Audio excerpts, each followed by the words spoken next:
Let's get things started!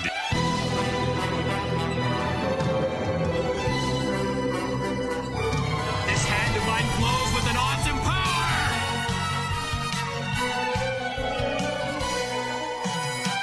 power! Welcome once again, my friends, to the G Gundam podcast. Why?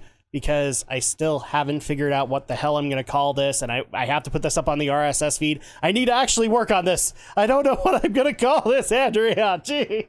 Welcome. I am your host, Adam Mickelson, a.k.a. Drak. I hope everybody has had an awesome time in between when we've been able to talk about G Gundam. And joining me today is my lovely wife, Andrea.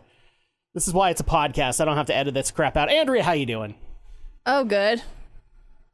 And people call me unprofessional. I don't know why they would get that. So, this time around, we took on episodes 33 through 35. So, this would technically be like the 9th DVD of 12 that we have. So, we're actually getting really close to the end. And we've got... So, this would be 4 episodes. So we've got another 12 after this that we need to watch. So interesting. We're getting there, Andrea. How do you feel about that? We're getting close to the end. Yep, we're getting close to the end. We're all excited. Are you excited for the end? Are you excited to see what's going to happen? Yeah. Especially with what happened in these episodes? Yeah. All right. So let's without further ado, let's get into these episodes because there's quite a bit of ground to cover. We're going to start things off.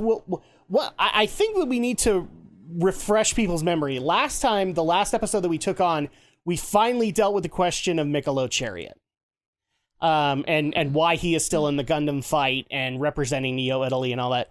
And the first episode that we have deals with the other problem in that mix with Emissary of Darkness, Chapman Rises Again. So people might remember, along with Michelob came Chapman. Both are solid victories for Domon Kashu. Including the fact that Chapman basically cheated his way into a lot of victories this Gundam fight, and as far as we knew, he died due to the abuse of the mental stimulants he was taking. Well, we didn't know he died. We never saw it technically, but you kind of. But I want to bring this up to you because this is what you basically thought. You thought he was dead. I never said he was. I never thought he was dead. That's what you were saying when we were watching it. No, I didn't. Yes. No, you were saying that. Nah. Yes. All right. So, here's the thing, though. Where Domon faced Michelob, this isn't really about Domon facing Chapman. Instead, the fight that we're leading up to is the fight between Chapman and George Desand. And remember, George lost the last time he came into contact with Chapman. Because Domon got the win after George lost.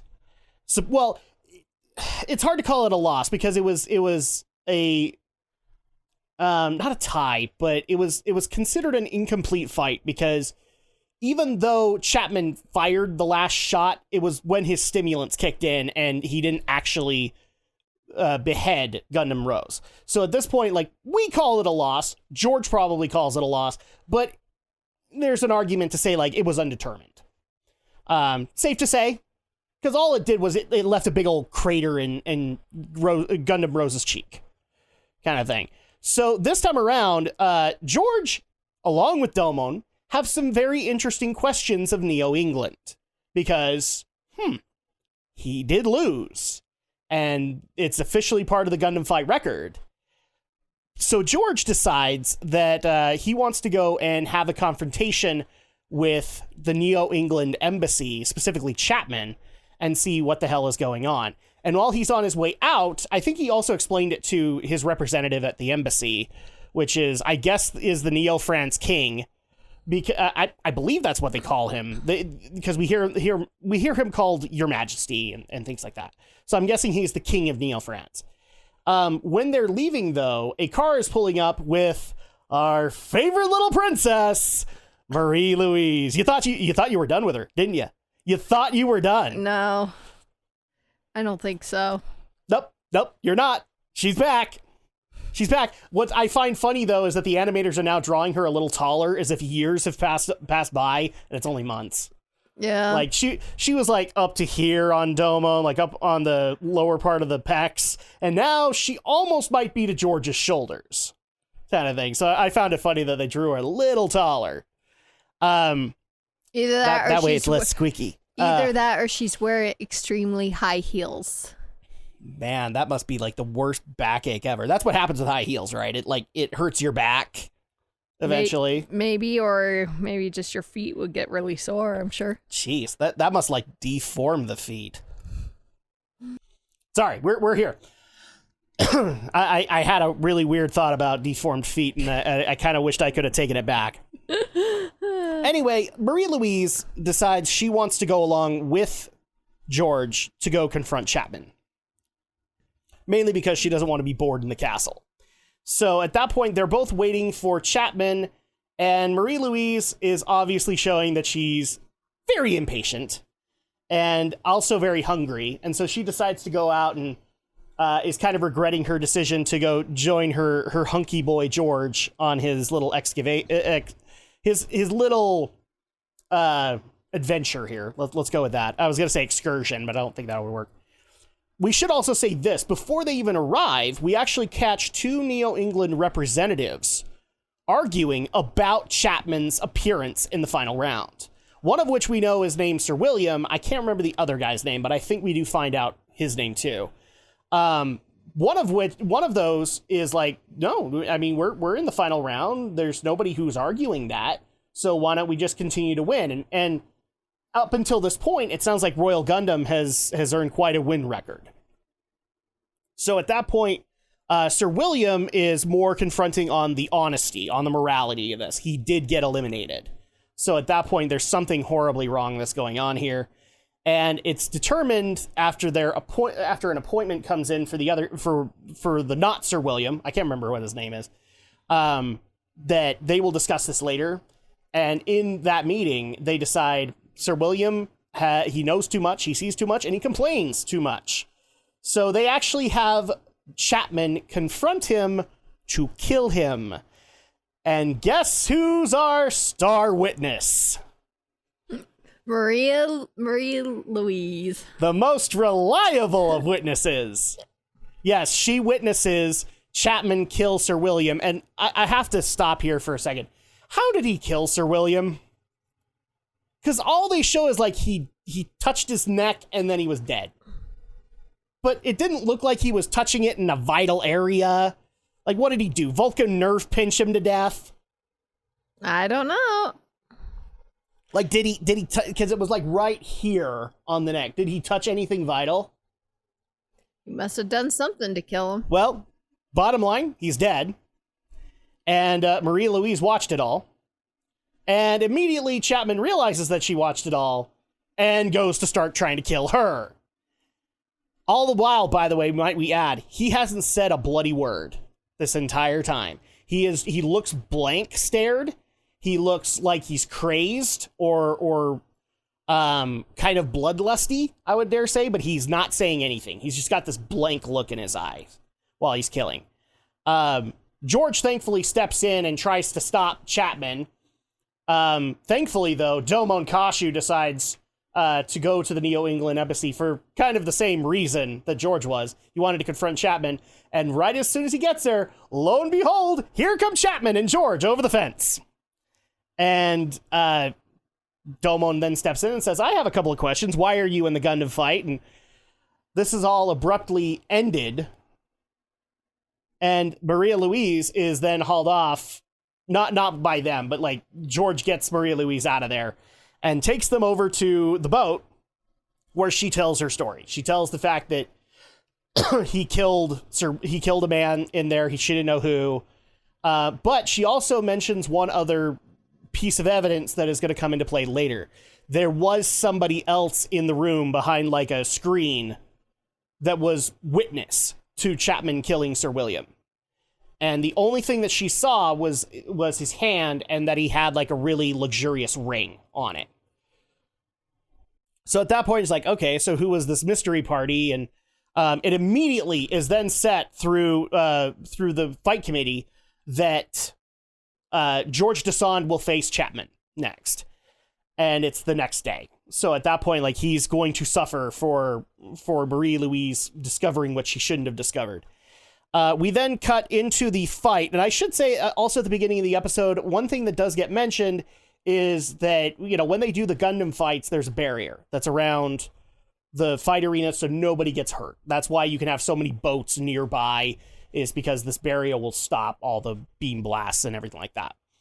Well, aptly enough, that comes into play in this match because Chapman isn't playing fair.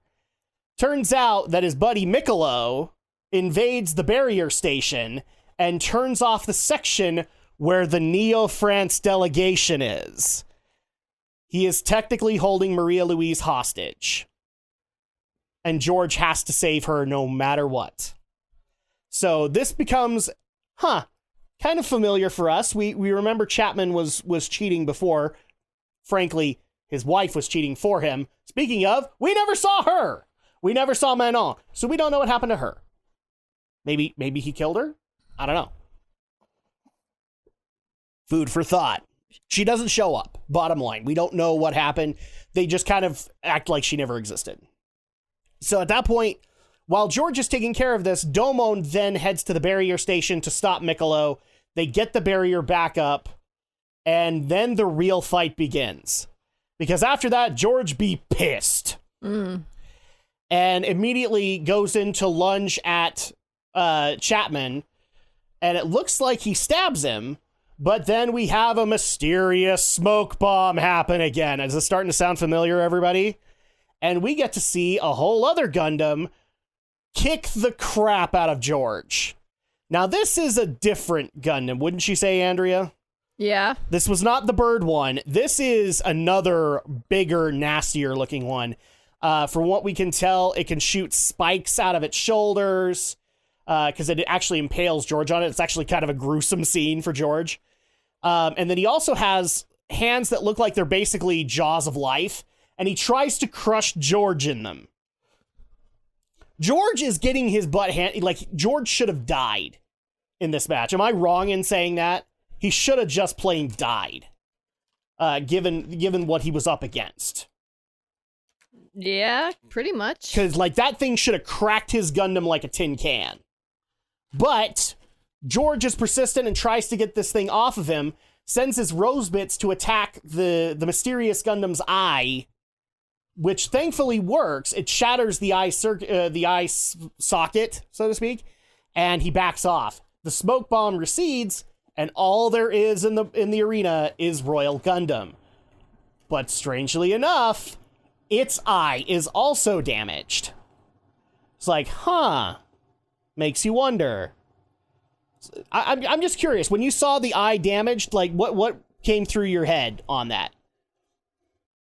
Either it was an illusion or that Gundam sure had a way of being able to mimic the same damage to the other one.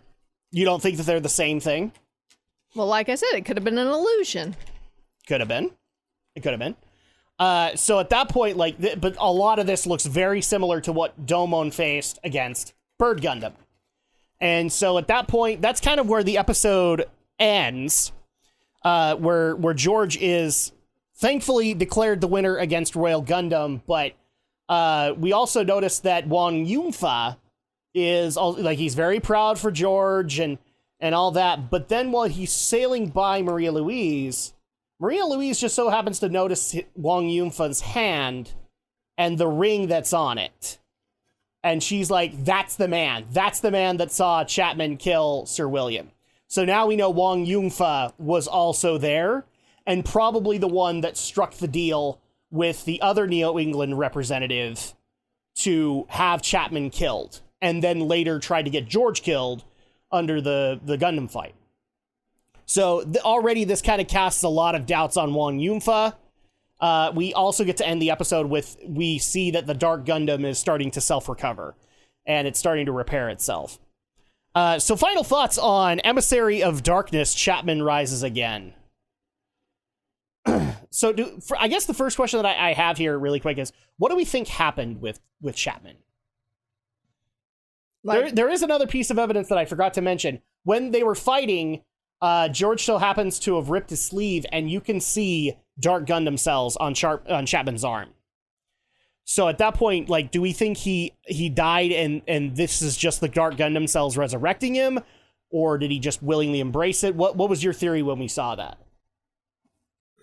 Well, if he did die in the last episode, it would explain why he's not talking. He doesn't need to. Yeah, so I would assume maybe the DG cells kind of are animating the body. But they're not animating everything because they don't need to. Yeah. Kind of thing.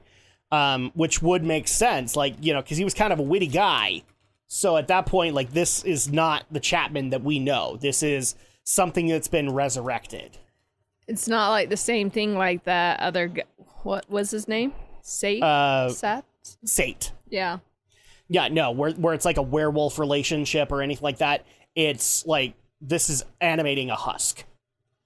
Which is kind of my guess, and I will just say this here and now. I don't think the series ever answers it.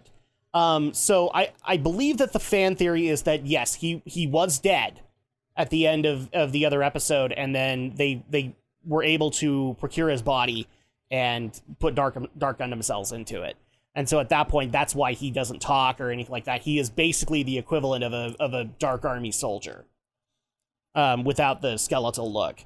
So, final thoughts on that. With that being mentioned, what did you think of Emissary of Darkness? Chapman Rises Again.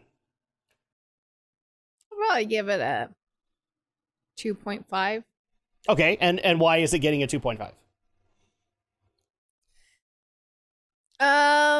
Probably just because, I mean, aside from the whole,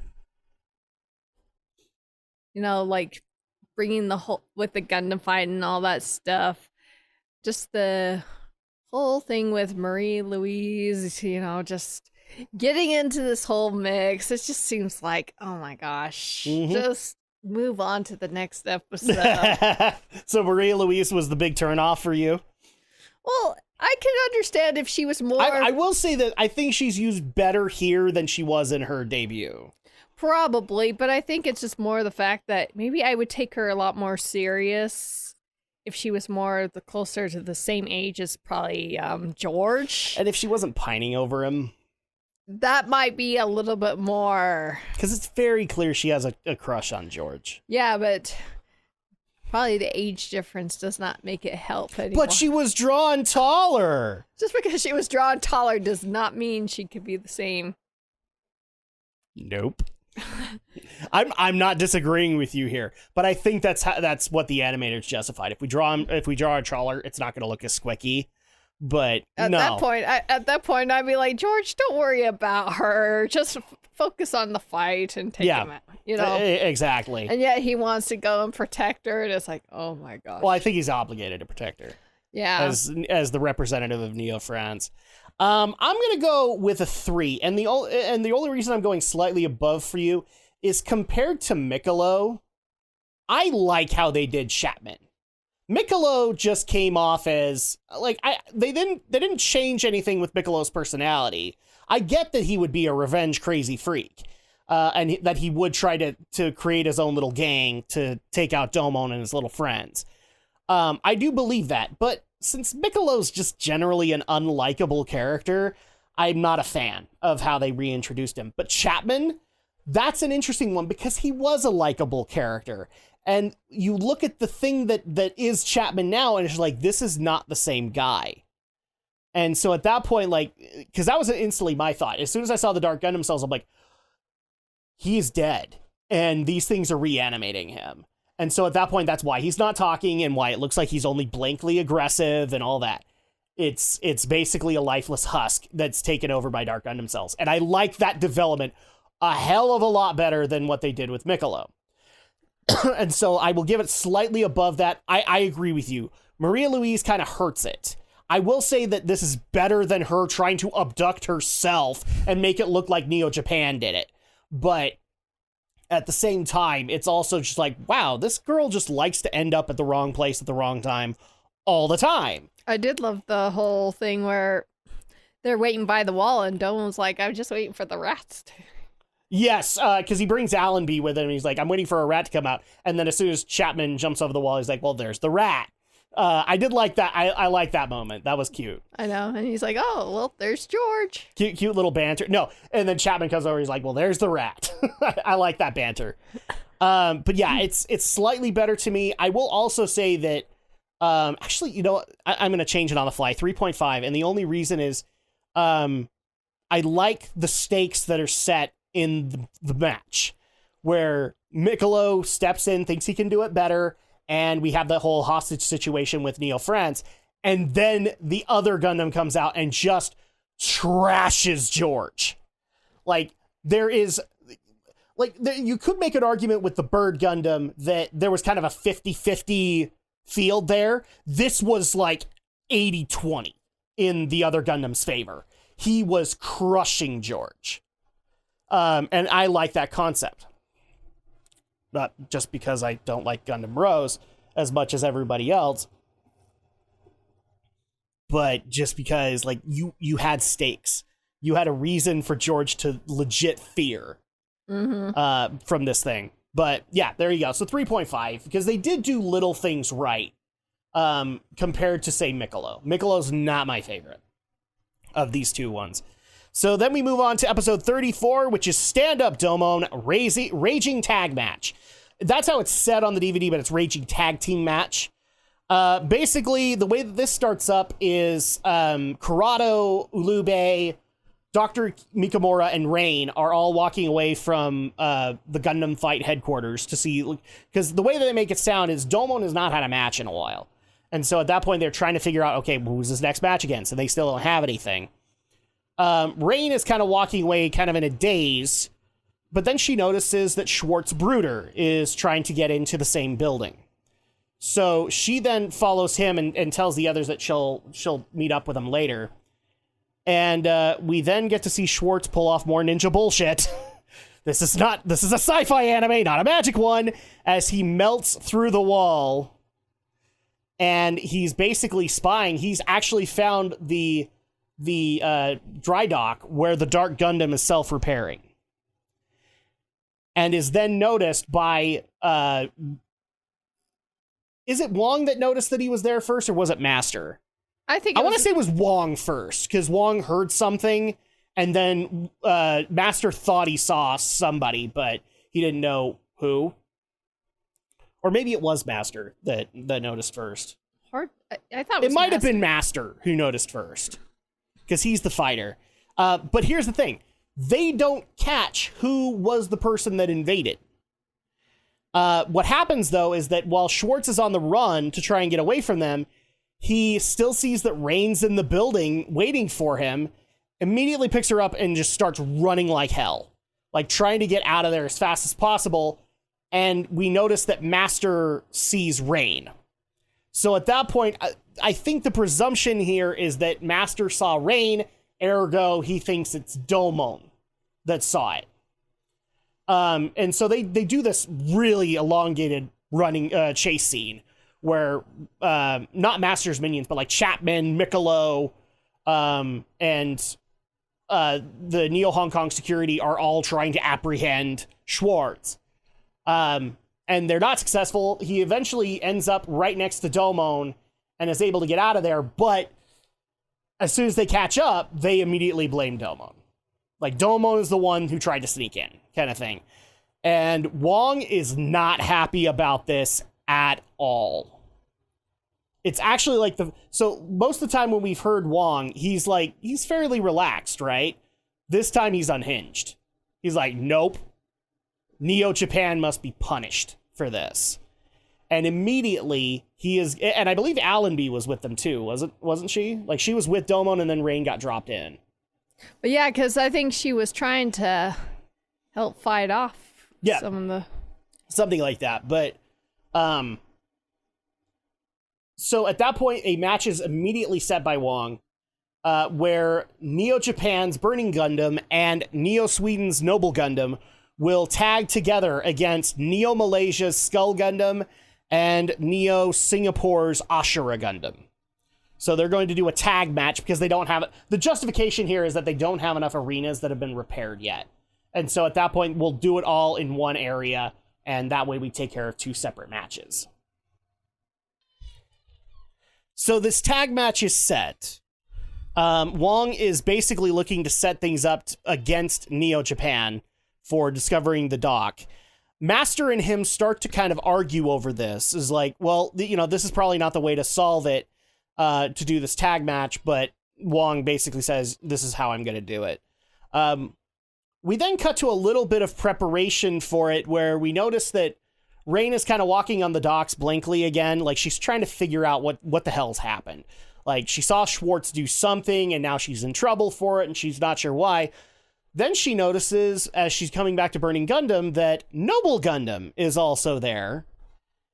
And so she goes up to the cockpit and notices Domon and Allenby alone in there. And Allenby is doing some kind of a modification to Domon's mobile trace system. And she's pissed. Is that safe to say? She was pissed.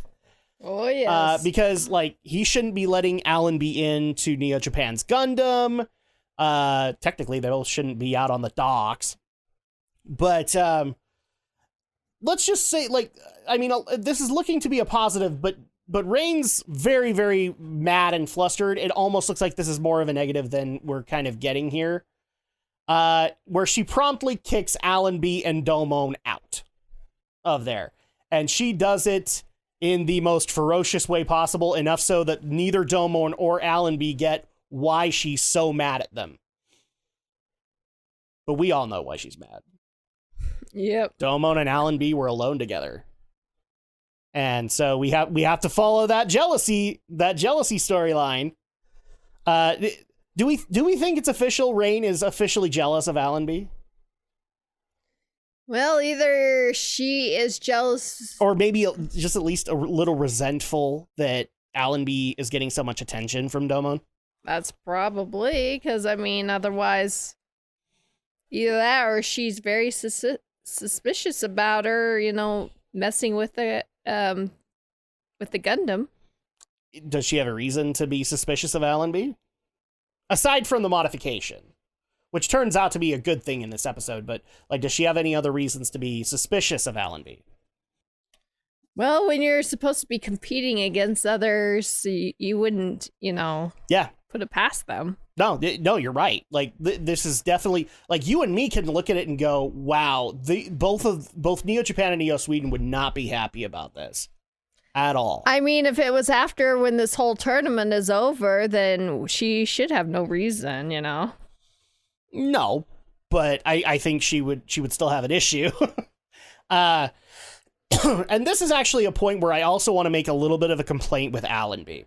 Okay, I made a joke to this in the previous episode about her looking like a twig, and there's a reason I wanted to point to it. Is because for some reason the animators decided that when she's in the cockpit and she's in her fight suit, they will make her look like a legit woman. Okay, like they'll give her all the features and it'll make sense. We'll get into her fight suit in a second, but she looks like she has legit curves. Am I wrong in that? No. She has like the curves of a gymnast. But when they draw her outside of it in her usual attire, she's like a good 5 inches smaller in every regard. She looks like a character. She goes from being a character in Gundam to being a character in Digimon. She really, like, because the gloves are too big, the vest is too big. Am I wrong in that? I don't know why they do this. Who knows? Like, does it not throw you off? It's kind of strange. It's weird to me, and it ruins the immersion as far as I'm concerned. Like, be consistent in your designs. I will say we also probably better talk about it because there really isn't any other female Gundam fighters. We get to see Allenby's fight suit transition. Any problems with how that's done compared to what we've seen previously with Rain's fight suit? No. Really? Not at all. I don't think so. You don't think it's sexualized or anything like that? Kind of like, Rain is very clearly sexualized. Like, I mean, for crying out loud, the fight suit goes into her butt kind of thing to form like a little, like thong bikini or whatever. I did not notice the rest of I would actually agree with you. I don't think that it's done. Maybe in the fact that the Allenby arches back and you can kind of see the shape of her lovelies, her boobs. But maybe I was trying to be nice about it. Yeah, okay? but maybe the color scheme is not as bad compared to Rain's. Well, it just, like, again, it doesn't make sense with who they've portrayed Allenby to be. You know, she's supposed to be this brawler, this military fighter. And I'm sorry, but nobody's ever going to convince me that there was hula hoop training in military boot camp. There wasn't ribbon training. And yet that's all that Noble Gundam has in her arsenal, aside from the Berserker system. So yeah, like I said, that's kind of the weird thing when it comes to Allenby, is they play her out to be a girly girl, but then when she's outside of the fight suit and the magical girl Gundam, she is such a tomboy. So it doesn't make sense, especially with the arsenal of Noble Gundam. They get ready to start things up. We actually do hear that the Berserker system is still offline, which she's happy about. The Neo Sweden people aren't. But she's happy about it because then she gets to fight legit with Domon. And so at that point, like, we all are kind of in agreement there. And the fight begins. As soon as they start charging in, Domon, for some reason, stops on his knees and can't move. So Noble Gundam goes in basically into a 2-on-1 hit and takes a little bit of a beating for it. We then find out when we cut to Master's or Wang Yunfa's boat that Wang has rigged things for Domon to lose as a punishment. He's actually installed basically a giant magnet under the arena, and Domon's fallen right into it. And so at that point, it's so powerful that even if he was in his hyper mode, Wang doesn't think he'd be able to get out. And so at that point, everybody's like, what the heck is going on, Domon? Like, your mobile suit's fine. And he's like, I can't move. Master's pissed at Wang, by the way, we should point out, because he doesn't like that they're resorting to cheating. He didn't have a problem with the tag match, or as big a problem with the tag match, but now we're outright cheating. And that goes against Master's philosophy. So we have like our first legit argument with Wang and Master. What did you think about that argument? Geez, for someone who's representing as the high representative of the whole thing, cannot believe he would want to go through cheating, especially, you know. Well, but it's kind of clear that Wang wants, like, from all of the Dark Gundam discussions, he very much wants to keep his power. Oh, yeah. So at that point, he's willing to do whatever it takes to keep it. But Master doesn't really see it that way. Like, he's still viewing it from the aspect of a fighter. That everything should be honorable and that they should be able to do things the right way. True. But Wang doesn't see it that way. And so we kind of have a clash of philosophies here. But ultimately, Wang is the one in charge. But you kind of have those seeds of doubt sown between Master and Wang. So I kind of like that concept. As we'll see later, there's a reason that we have to have this divide. So they're trying to figure out what's going on with Domon, and Allenby is getting trashed, basically. She is getting her butt handed to her in more ways than one. And Neo Sweden's mad at Neo Japan. They're like, are you just letting our Gundam get destroyed? And they're trying to fix it, but nothing's working. Domon eventually gets so pissed he goes into his hyper mode, and Wang's like, you're still not going to get out, but hey, it's Domon, main character. He gets out, and he's actually able to overload the magnet and is able to free himself on his own. And Master's not surprised by this, but Wang is just like livid that this happened. And pretty much abruptly after that, they finish things up with a erupting double burning finger against Skull and Ashura Gundams. And yay, Burning Gundam and Noble Gundam win the match, kind of thing. But we're not done yet. As they're cheering, Wang Yunfa, after having another little bit of a squabble with Master, basically Master was saying, like, you've learned your lesson, don't cheat. Wang is like, okay, well, I'm still going to punish Domon. He then makes a big announcement. He announces Domon Kashu's next 4 opponents. All are one-on-one matches. And they are Gundam Maxter, Gundam Rose, Dragon Gundam, and Bolt Gundam. He must fight the members of the Shuffle Alliance in succession, or in each upcoming match, to not only secure his win streak, but also get himself onto Lantau Island. Yeah, what this episode doesn't really state is, or state very well until a later episode, is that all 4 of these Gundams are considered to be favorites to win the tournament. Mm-hmm. They all have a significant win average. So at that point, they kind of make it sound like it doesn't matter. These 4 are going to Lantau Island. Mm-hmm. They're going. Domon may not be as certain, but, well, his next opponents are going to be his friends. And so at that point, that's where the episode ends, is that Domon now knows who he's going to be facing next, and that his first opponent is going to be Gundam Maxter of Neo America. So, final thoughts on stand-up Domon Raging Tag Match. I'd probably give it maybe a 3.5. Okay, and why? For the most part, is I liked, when Schwartz gets it, like, finds out about the Dark Gundam and that whole spew. Still calling bullshit on the magic. Still calling it. That was still kind of funny, especially carrying Rain around. Oh my gosh. And the whole tag team. I especially love when she was trying to ask him like 20 different questions. He's like, shut up! You'll bite your tongue. I'm like, you just wanted her to shut up, didn't you? And the whole tag team match was pretty good, but I wish it could have been better. Better how? Just Domon was involved, or? Even though, too bad Domon couldn't, it could have lasted a little bit longer than... See, I tend to disagree. I actually think that this did a really good highlight on Allenby. Well, yeah, it was great for that, but because it showed just how much she's willing to endure to win.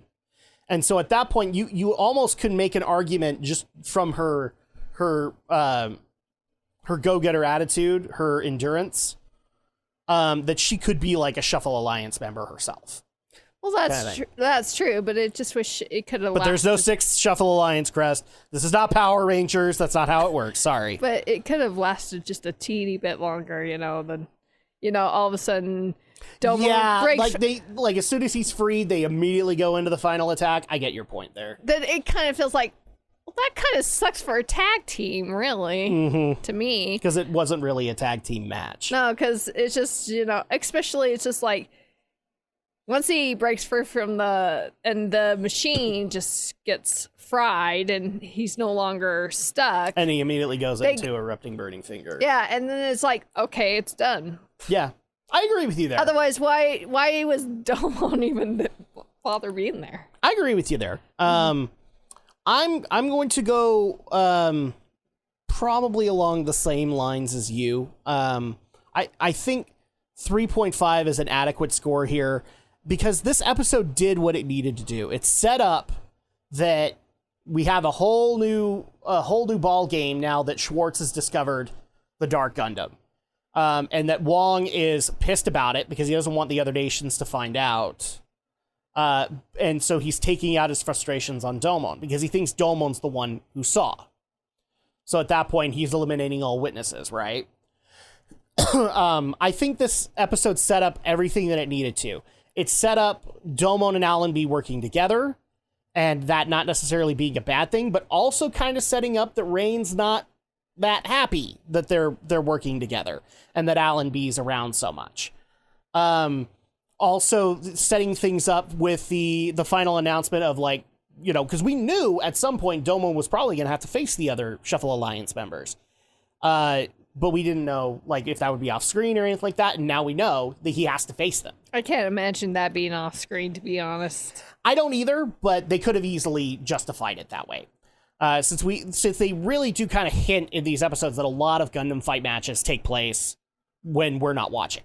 Well, yeah, but the Shuffle Alliance, that would seem very odd. It would, but I'm just saying, like, they could have easily done it that way. but yeah, I think that they set things up the way that they needed to. They needed to set up the conflict between Master and Wong. So it's all working out. But the other thing that's interesting about this is that while all of this fighting was taking place, Wong also moves the Dark Gundam to another dock where it can go self-recover and it probably won't be found. So that's also another thing that he set up just to cover his bases. But I think you and I are both correct in the score there. It did what it needed to do. It's not necessarily a tag match. I kind of wished it hadn't been advertised as such, but yeah, that's what they decided to do. So moving on into episode 35, or actually, yeah, we are going to 36. Episode 35, Showdown, Bursting Machine Gun Punch. So now that this announcement has been made, and we also have another incident happen just before these matches occur, a Gundam head from the Guyana Highlands ends up in Neo Hong Kong and starts causing ruckus. And immediately Rain and Domon see it and try to call up Burning Gundam.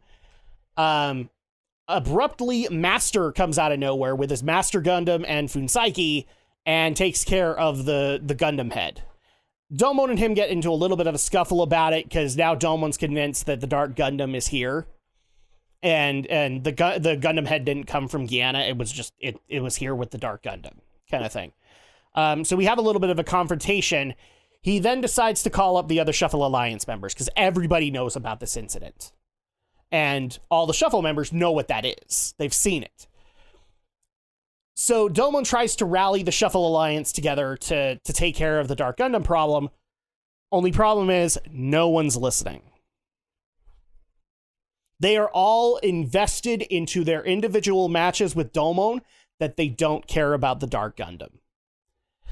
And Domon's irritated by this, but Schwartz tries to explain it in basically saying their warrior spirit needs to be fed. Here, you need to take care of this. They will join you in due time. They know the importance here, but you need to handle these matches first, because it really as we get specifically with Chibity, they're looking forward to their matches with Domon, especially in the case of like Chibity and George, where they've had no real decisive victory. They want to be able to have that. Well, I guess, yeah, Chibity, there is a decisive victory because Domon won against him in their first bout.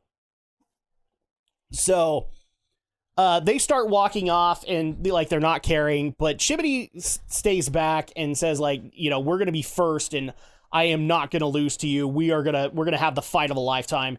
And in the meantime, I'm going to show you what I'm going to defeat you with, because up until this point in interviews, he's saying, I'm going to win. Neo America is going to win its match against Neo Japan's Burning Gundam. And so he decides to show off a technique that he learned in the Guyana Highlands, which we actually saw implemented in his episode, which is the Bursting Machine Gun Punch. So it's basically like a bunch of little punches all coming together to be like one ginormous punch. So that already throws Domon off, like he's trying to figure out how to handle it. In fact, he actually enlists Allenby to help him figure out a counter for it. But we can tell very clearly, like, Chibity is excited about this match. And his four mommies are all happy with him. Like, this is something that they're all looking forward to. And so everything in this episode is building towards the hype for this match. Thankfully, though, in the middle of training with Allenby, Domon figures out what he needs to do to win against Chibity's machine gun punch. And then we cut right into the fight. And I mean, of the fights that we have seen, this is by far probably the best Gundam Maxter fight we've seen. It's probably way better, in my opinion, than what Neo America versus Neo Japan the first time looked like. Like, we actually get a viewpoint of, like, anybody could take this. Like, there's no uneven ground here. They're both able to do the job and win this. It gets heightened enough that we actually see both Burning Gundam and Gundam Maxter enter hyper mode. And as soon as Chibity decides to execute his bursting machine gun punch, we then see Domon's counter for it, which I guess is more magic bullshit, but I guess I'm okay with it now. He uses what he calls erupting burning shadow. He creates 10 different clones, all of which to take a punch from the machine gun punch. Okay, I'm okay with it now. I'll deal with ninja bullshit now, because look, that's pretty cool. Seeing like 10 different hyper mode copies of Burning Gundam all taking a punch. So I mean, am I wrong? You're being quiet about it. Am I wrong? No, it's fine. And we see this get as vicious as it possibly can, but unfortunately, Chibity loses to Domon. But it's not as badly as it was when they first fought. It is, I would actually say, a narrow victory compared. Like, they both are punching each other as hard as they can, and it just so happens that Chibity went unconscious first. I mean, am I wrong? Like, it's not, like, is it not as close as I'm making it out to be? No, it's fine. So at that point, Chibity is then signed on to help out with the Dark Gundam situation, but they did have their epic fight, their epic moment, which everybody loved. I'm trying to think if any other scenes happened in this one, because 80% of this episode was pretty much the fight. And I think it was well worth it for the hype. So final thoughts on Showdown Bursting Machine Gun Punch. I give it a 4.5. I'm up there too. I'd say 4.5, because for all the hype that was being delivered, they delivered on it. Like, I mean, could the fight have been more epic? Sure. I would like to have seen a little bit more early on, but considering what they did show you, like Chibity going into hyper mode and showing that he can also get that serene state of mind, and Domon's counter to the machine gun punch, and then eventually how they both kind of react to each other. In fact, one of my favorite moments of this episode is when Domon gets up after not the bursting machine gun punch, like he punches him, and we could start to see Chibity turning into hyper mode. But Domon's like, you know the right way how to get me fired up. Chibity Crockett! And then he immediately fires up hyper mode. Like, it's almost like turning to Super Saiyan. It's so fast. And it was a great moment for this episode. So I'm right up there with you. 4.5. Easily the best Maxter fight there's been in this series so far. Easily. I just love it that how Chibity was like, this is my move, so you better get to know it very quickly. And it's like, it's kind of strange, but it kind of seems like, if you want to beat Domon, why are you showing him your secret weapon instead of giving him, like, hints, you know? So he said that, actually. He wanted them to go in even. True. He wanted them to go in even, so he showed him the technique, and he gave Domon enough time to find a counter. And yeah, I actually like it. I think it's like, it's one of those few times where they show that Chibity, like, one of his best traits is that he's got great sportsmanship. Oh yeah, that's true. And so at that point, like, he wants to fight you on even terms. Yeah. And that's just cool that, you know. And can I also say, like, this is the one episode where the 4 girls don't detract from him. True. They don't make him look bad. They actually make him look pretty damn cool. I know. Because of their admiration. And I just loved how Domon was like, come on, Alamy, you need to take this seriously. Yeah. No. That was the interesting part about the training, is that she was in Noble Gundam throwing rocks at normal Domon. Like, Domon's not in the mobile suit. Or not in the Gundam. He's, like, taking the rocks. Mm-hmm. And he's saying that she has to send them faster. He's like, that's it. That's what it looked like with the punch. And so he tries to start he tries to start punching through it. It doesn't work. And she just does a dive to save. It's like, yeah, I kind of like that training. I mean, I'm kind of surprised we didn't have another Rain moment. It's like, oh, she's hanging out with Allenby again, just to kind of fuel that jealousy storyline. But no, I actually like this concept. And I did love the fight, because it was like, They were giving it all they got, and even at the end, they were just showing like good sportsmanship and. See, it's fights like these that I totally understand why people recommend. Like, I'm bringing this up here because it kind of needs to be brought up. We get a lot of anime recommendations to this podcast because a lot of you guys love it.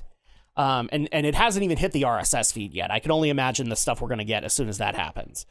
But I know a big request that we get a lot of is that, you know, when we consider other anime, people are asking you to reconsider your stance on series like Dragon Ball. And when you see scenes like this and your reaction to it, because I saw you getting pumped just as much as me during that, it's times like this that I'm like, yeah, I think you actually could get into Dragon Ball because there are fights that do cause this within you. Except the difference is it's not contained to one episode. It's multiple episodes and all of them are good kind of thing. This is one of those episodes where I'm like, I totally understand why people recommend Dragon Ball to you because they think you'll get just as much satisfaction from it as this. And this was one episode. Now think of like a string of like 5 that are all good fight. So I'm not bringing that up just to pressure you or anything like that, but just to give you an example. Like this is how good shonen can get, basically. But I agree with your score. 4.5 I think is appropriate here. Because they probably could have done a little, like, the Gundam head incident kind of takes away from this, but it needs to happen. It needs to happen because we also have to we have to continue that the Dark Gundam is here, but we have to set up the next 4 fights because that's what people are excited about. But yeah, that's pretty much all we can add to it. The next one that we have, the final episode, is A Knight's Pride, Gundam Rose Stolen. So the next fight up against in this four bout reign is Gundam Rose. So Neo France and Neo Japan get a rematch, and it starts with George and Domon meeting in the middle of the night somewhere, and George decides to show him the secret ability he gained in the Guyana Highlands called the Rose Hurricane. Are we starting to see a pattern here? It's funny that you see them in the Guyana Highlands, but you didn't see them do this. Like you can say that in the Chibity episode you saw the bursting machine gun punch coming, but I would argue you didn't see the Rose Hurricane. Yeah, it's like, where did you guys learn these abilities? Well, Chibity learned it from the waterfall. Yeah, but but where did I get your point? Where did he learn the Rose Hurricane? We never saw that from George. I mean, if these are supposed to be key characters. I would also argue that the Rose Hurricane isn't as cool an ability as they're hyping it out to be, simply because it's using rose bits, but they're going a little bit faster. Or, okay, a lot faster. And it's like, okay, so this is the rose bits gimmick, but faster. So it's not as cool as he made it out to be. That's my issue with it. But yeah, so he shows off the Rose Hurricane. He wants to give Domon the same advantage because he's a knight and he believes in honorable combat. So Domon goes off to practice with Allenby on this. I'm trying to remember what they did for this one. I think she was using her little. Oh yeah, she was using the ribbon to try and mimic the Rose Hurricane or something like that. Yeah, and Rain is like, "Are you crazy? You're gonna damage the Gundam." And now we get another Rain moment. Yeah. Oh jeez, like seriously, if Neo Japan and Neo Sweden knew that this was going on, like both Gundam fighters would be held for treason. I'm pretty sure. Like just given politics and all that, but. The reason I want to get this out of the way is because most of this episode is based around George. Because we have another big thing happen. He's shown the Rose Hurricane to Domon, and he's looking forward to this match. But then he has to go see the king, and the king gives him some really bad news. And I have some debates with that. The king basically says that they are going to forfeit their match against Burning Gundam. That George has earned enough victories that he's basically, this is how we kind of know they've secured their place at Lantau Island. He's secured his place at the Battle Royale, and they're basically worried that if he goes up against Burning Gundam, that that Rose will get damaged, and they won't be able to repair it, and that will hurt him in the Battle Royale. So at that point, they're basically going to forfeit the match against Domon in order to prepare for the Battle Royale. Which, okay, we need to get into this. Is he wrong in this? Like, I get George's point of view, and we'll get into that in a minute. But is the King of Neo-France wrong in this? I don't think he's wrong. I mean, if they know they secured a place in like the finals. Yeah, this is a wise decision, in my opinion. And there's not to say that they could be fighting again in the Battle Royale. So what? And the perfect example that we have of this is Mermaid Gundam. Mermaid Gundam eventually couldn't repair and lost. And so they got sent back up to the colony because they lost. And so at that point, I can understand the King's point of view. Like, what happens if the rose bits get damaged and you don't have spare rose bits? That affects you in the final round. What if he uses up all of his rose bits in the Rose Hurricane here? He can't do the Rose Hurricane at the Battle Royale kind of thing. But the episode engineers it so that we are seeing it from George's perspective. And George's perspective is that the King of Neo-France is preventing him from having his decisive match against Domon Kashu. And George is furious about this. So much so that he is visibly distraught. He is angry at the king. I think to some extent he got mad at Maria Louise, didn't he? And Raymond. I'm pretty sure. He basically took out his frustrations on them. He actually goes to the Neo-France hangar, which for some reason looks like a giant snail shell. Escargot, maybe? I don't know. Something like that. He tries to get into Gundam Rose, and the security won't let him in. They will not let him near Gundam Rose. So he goes out to the random streets and just starts getting into fights. He somehow, after that, ends up at the dock. I'm kind of surprised they didn't push him out again, where he's sitting there talking to Gundam Rose. And he's just like, I can't believe that this is happening. I've been looking forward to this, and they're going to take it away from me. Gundam Rose, what do you think I should do? And he makes it sound like Gundam Rose is saying something to him. To which, at that point, there's an alert in the hangar as Gundam Rose has activated, and it is plowing through the security forces. Gundam Rose has been stolen. Promptly after that, George shows up at Domon's boat and challenges him to a duel. The old-fashioned way, kind of. He takes the glove and just throws it at him. You're supposed to slap him with it. But no, he throws it at him and it just barely grazes his cheek. He's like, Oh my god. So dumb, but it's okay. He challenges Domon to a duel. Meet me at this location at sunrise, and we will have our decisive bout. Because the default has already happened. Burning Gundam waited for Gundam Rose to show up. It didn't. Which Domon agrees to. Like, did we think that he wasn't going to agree to it? Of course he was. Yeah. I think Domon looks forward to these matches just as much as George, Chibity, Saisaishi, or Argo. But I think, he had to do it just because if he was gonna, try and get George to come on, his thing, he had to accept the challenge. Yep. So it gets to sunrise, and they start up their match, and that's when the Neo-France military catches up, and the battle's begun. And Allenby will not let them interrupt it. Like, they're coming up on the road, and she comes up on Noble Gundam to stop them from, like, she's literally fighting off the security mobile suits to make sure that the fight happens. Which I thought was a cool thing for Allenby, because she was putting her butt on the line, too. Yeah. She didn't have to do that. Ultimately, we get a knockdown, drag-out fight between George and Domon, and then comes the Rose Hurricane. And now we're like, okay, how is Domon going to counteract this? By doing a burning slash... what is it he called it? Burning slash Tempest? Where he basically just spins really, really, really fast with the rose bits and just cuts them all. It just doesn't have that height, does it? But the rest of this fight is amazing, and in my opinion, the best Gundam Rose fight that we've seen to date.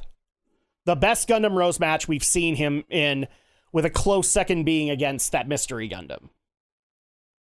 partially because he was getting crushed. Yeah. But this works out in their favor, but George has broken a lot of laws to make sure that this fight happened, and is willing after his defeat against Domon to take his punishment. To which, this is one of my biggest problems with this episode. The King of Neo-France pulls a 180 and basically says the reason that he wanted George to default was because he didn't think George could win against Domon, and that he didn't have what it took to go into the battle royale. I'm calling this bullshit reasoning. I'll get into that in a second, but now that he's seen this fight, he knows that George must represent Neo-France and must go to the final battle royale. I'm calling bullshit because the decision that he made at the beginning was a wise one. It makes sense.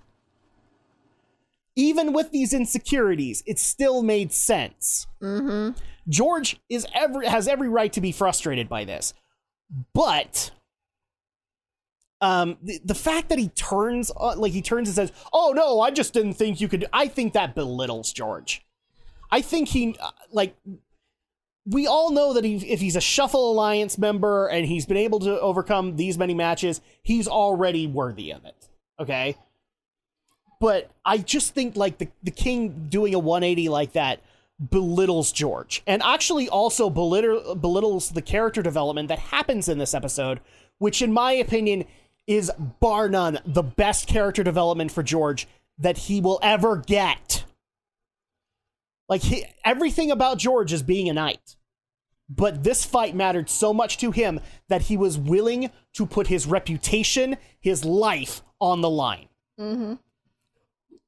And this last minute deal just hurts that. And it makes me pissed at the end of this episode. But after that, we kind of just set things up for the next bout, which is going to be up against Saisaishi. So final thoughts on A Knight's Pride, Gundam Rose Stolen. I'm going to give this a 4.5. 4. I'll go with a 4. The reason I'm not going to go with a 4.5 is the last 10 minutes hurt the overall narrative for this episode. Because you took all the risks away. It actually would have been cool if he did get punished, but instead he got like a week like a day in the brig kind of thing. Because you could have done that. You could have just said, well, I have to punish you 1 day in prison. That's what you get. And like that way he gets like a slap on the wrist punishment, but he gets punished. Mm-hmm. You didn't punish him. And I wanted to see him get punished because that's the stakes that were on the line here. Mm-hmm. And so it belittles the whole thing if you then just say, I don't need to punish you. Bull crap, punish him. Because then at that point, like, everybody can go, George, you're a badass. And then you took it away from him. So, like, that's why I'm giving it a 4. Because the fight was good. The whole character development with George is by far the best thing we've seen in George's character, bar none. Like, this is way better than the whole, I'm responsible for so many people being dead, but I'm kind of not. Right? Yeah. This is bar none better. And it gets ruined because he gets no punishment whatsoever. So that's mine. Mine is a 4 out of 5. What about you? I would also go with a 4. For the same reasons, or were there others? Well, I mean, I thought it was pretty cool that he decided, he's like, I still want to challenge you, but too bad it didn't happen in the ring, you know? Or on the... Yeah. Like having a bunch of onlookers, especially when you went through the effort to actually show them default. Because, like, you know that a bunch of people were pissed at this, including Neo-France fans, that came out to go watch it, and then no fight happened. I know, it just kind of seemed like kind of a little cheated out. Yeah, if you were a viewer, you would have been pissed at this, right? Because, like, you paid for the ticket, and Gundam Rose didn't show up. I mean, it would have been just as cool, you know, if, you know, he could have just stolen the Gundam and still went to the match anyway. Yeah. And, I mean, then it'd be like, I don't know. I just thought it would have probably been a lot better. You if it could have was even in the justified it as like he rushes the arena, but he doesn't have Neo Francis' permission, and like the king comes up on the screen saying he doesn't have the permission of the nation. Then they could at least say like, okay, well, technically this is an illegal win for Domon, so nobody really loses, or nobody sort of really thing. wins. But it keeps the streak intact for Domon, as well as makes George look badass. But it still would have been a lot better. But that would. Yeah, no, I agree with you there. I will also say, like, another thing that really bugs me with Gundam Rose, and I explained this to you when we were watching, but the animators need to make up their mind on whether or not he has, like, this Heat Hawk rapier or he has a beam saber. Because, like, I was showing you it. Like, in one scene, he has an actual sword there. Another one, he's got a beam saber. Drives me crazy. Like, he's supposed to have a beam saber. It makes sense for him to have one. But yeah, I don't think there's really much else we can add to this one. Mm-hmm. It actually ended really, really well. These were both really good character development episodes for two characters that we have been knocking up until this point, because there's just nothing happening for them. But Chibity has had a good character development story before this, and then we got this. It's like, ooh, Chibity's a badass. George only got this. Well, I love George that he's like, I'm not doing this for anybody except for myself. Yes. You know? Well, and also he begs. He's like, let me do this for myself. Mm-hmm. I have done everything for you guys. Why can't I have this? Mm-hmm. I like that. Because that's one of my problems with George, is that he comes off way too selfless. And I don't care who you are in your life, it's okay to be selfish every now and again. And this was one of those things that George had the right to be selfish about. Mm-hmm. He was looking forward to this, and he didn't want it ripped from him. And it got ripped from him.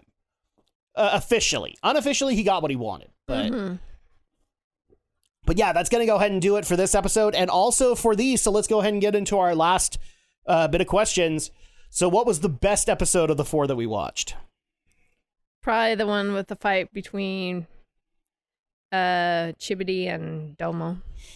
Showdown Bursting Machine Gun Punch is your pick. I would agree with you. And just so that I can say a different one, I'm going to go with A Knight's Pride, Gundam Rose Stolen. I think that was by far the best George episode we've had, bar none. And so, like, just so that we're not saying the same thing, but I agree with you. The Chibity episode was amazing and exactly what needed to happen for that. What was the worst episode that we saw? I would say the first one that we watched. So for you, it's Emissary of Darkness, Chapman Rises Again. Yeah. Okay. I'm going to disagree with you here. I think the worst one was Stand Up Domon Raging Tag Match. And for the reasons that you kind of stated, you didn't get a tag match out of it. It's kind of deceptive in what it's supposed to do. The title kind of misleads you. And so at that point, it is disappointing in that regard. If you were expecting a tag team match, you don't get it. So that's going to be my worst one. Best fight between them. And here are the 4 that you could choose from. Gundam Rose versus Royal Gundam / Mystery Gundam. Ashura Gundam and Skull Gundam versus Burning Gundam and Noble Gundam. Burning Gundam versus Gundam Maxter. And Burning Gundam versus Gundam Rose. Which is the best fight of these 4? I still liked the Maxter one. Even I have to say that Maxter was slightly better.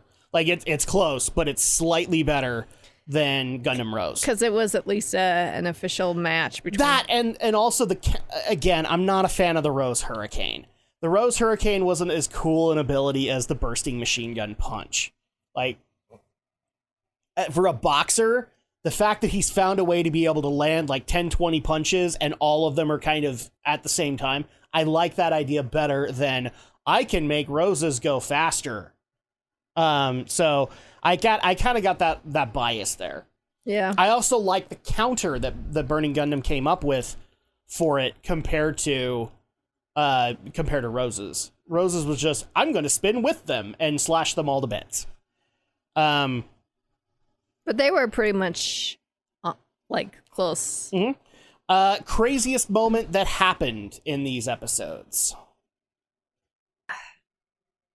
You go first. No, you go first. I don't know one yet. I can't think of one off the top of my head. I'm going to go ahead and say dissension between Master and Wong. Because, like, they have been agreeing up until this point, and now you can kind of see that they're not on the same page. That is a crazy thing to be able to go and see. I guess another one was Master Asia not trying... Like, he actually was the one to destroy the Gundam head, not Domon. Didn't think you'd ever see that, right?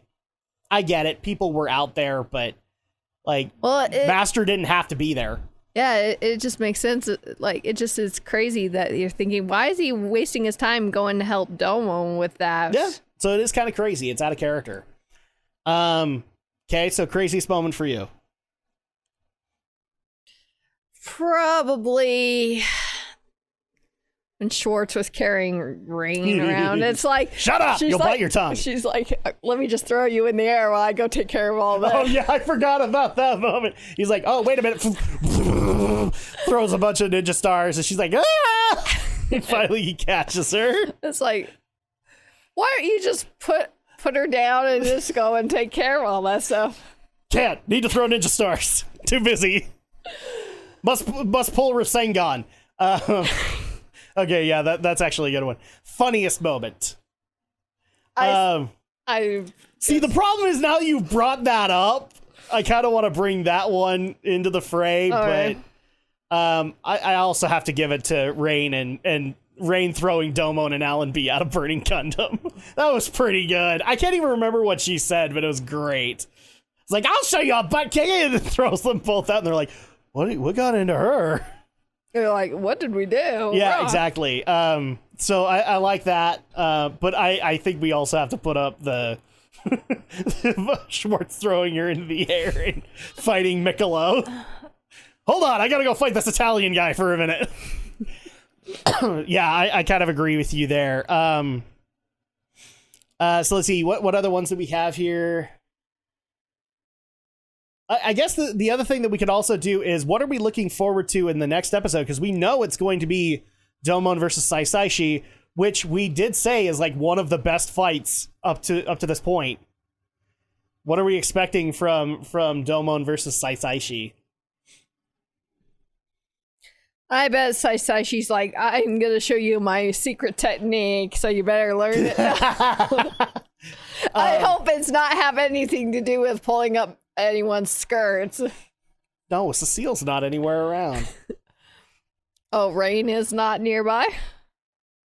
Well, he wants to do it with Cecile now. So can't do it to Sis anymore. Sis knows. Like, I'm pretty sure that once you've pulled up a girl's skirt, that girl's on guard with you from there on in. So at that point, it's like, well, he couldn't do it with Rain, and Cecile's nowhere. Poor Saisaishi. Dang it, he couldn't do it to Allenby either. Yeah, that's true. She's not wearing a skirt. But it doesn't make sense for her to wear a skirt. Nor does it make any sense for her to be in Magical Girl Gundam, damn it! But that's beside the point. So that's going to go ahead and do it for us this episode. Thank you guys so much for joining us, both on the RSS feed as well as on YouTube. Make sure that if you guys want this to stay on YouTube, to support it on YouTube. Make sure to watch it. Make sure to recommend it. Make sure to like it. And if you like this content, make sure to subscribe to the channel, because that's how more of it comes out.